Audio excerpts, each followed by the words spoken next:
Capítulo 11 – Diálogo sobre imagens. Os ídolos deles são prata e ouro, obra das mãos dos homens. Salmo 115, versículos de 4 até 8. Minha caminhada Belém-Bragança foi pontilhada de acontecimentos dos mais variados.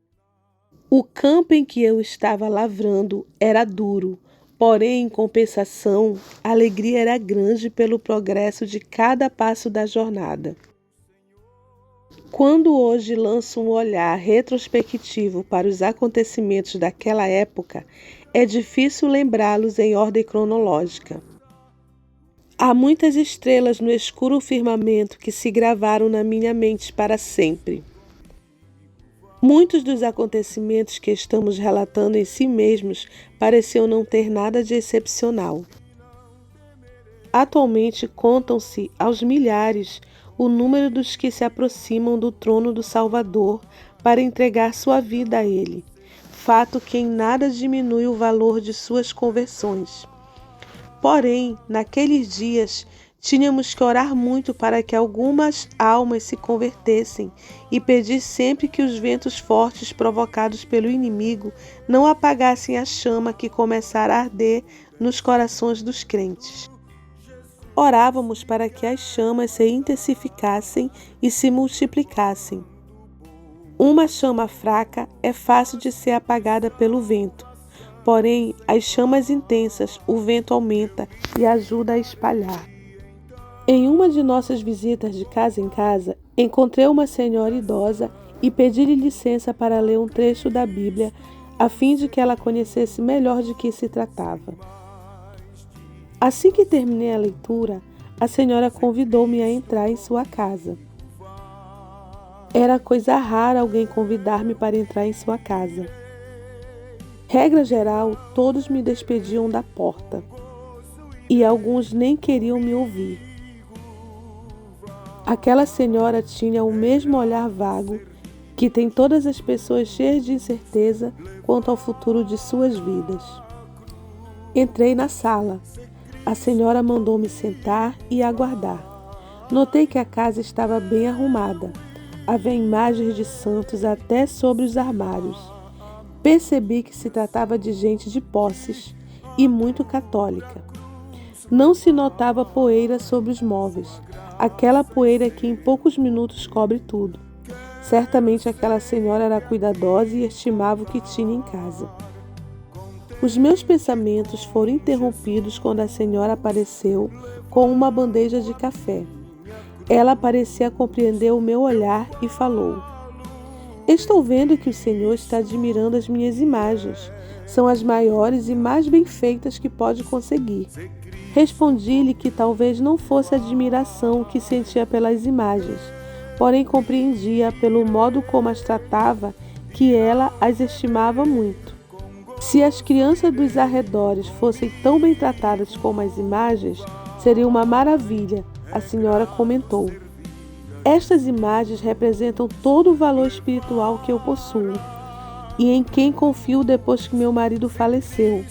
São o meu refúgio nesta solidão.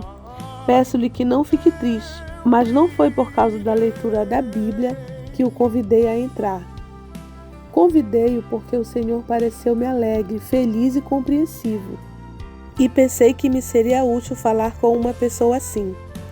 Vejo que o Senhor não mora nesta vila, pois aqui todos nos conhecemos. Certamente o Senhor é o padre da vila mais próxima. A senhora tem razão, mas não sou padre, sou pregador do Evangelho. Se acha que pareço feliz, é porque achei Jesus e o aceitei como meu Salvador. Então o Senhor é a pessoa acerca da qual o padre nos preveniu? Sendo assim, peço-lhe se retire da minha casa imediatamente. Que pensariam de mim os vizinhos se soubessem quem é o Senhor? Ora, minha senhora, eu vou visitá-los também. Que é que o Senhor pretende dizer-lhes? Vou dizer-lhes que tanto eles como a senhora têm possibilidade de encontrar a felicidade e a paz. Mas em que consiste a felicidade? Para haver alegria e felicidade, a paz é a pedra fundamental. Podemos encontrar paz quando nossa alma procura, mas é necessário buscá-la. Apenas lembrar-se de Deus não basta, pois até mesmo os piores criminosos pensam em Deus de quando em quando, mas não o buscam. O desejo de buscar a Deus deve brotar do coração. Às vezes, a necessidade de buscar a Deus está apenas latente e provoca conflitos internos na alma, pois esta deseja alcançar a paz. Amordaçando esse desejo dentro de nós, provocamos perturbações e incertezas, mas quando encontramos o caminho para ela, a paz entra no nosso coração. A confiança em Deus traz a paz. Não são as religiões que a produzem. Ao contrário, a multiplicação de ritos e dogmas impedem que a alma encontre o caminho da felicidade. A felicidade só é encontrada quando deixamos que Jesus governe nosso coração. Então o Senhor quer dizer que a Igreja Católica está errada? Quer dizer também que os seus membros não podem achar felicidade dentro dela?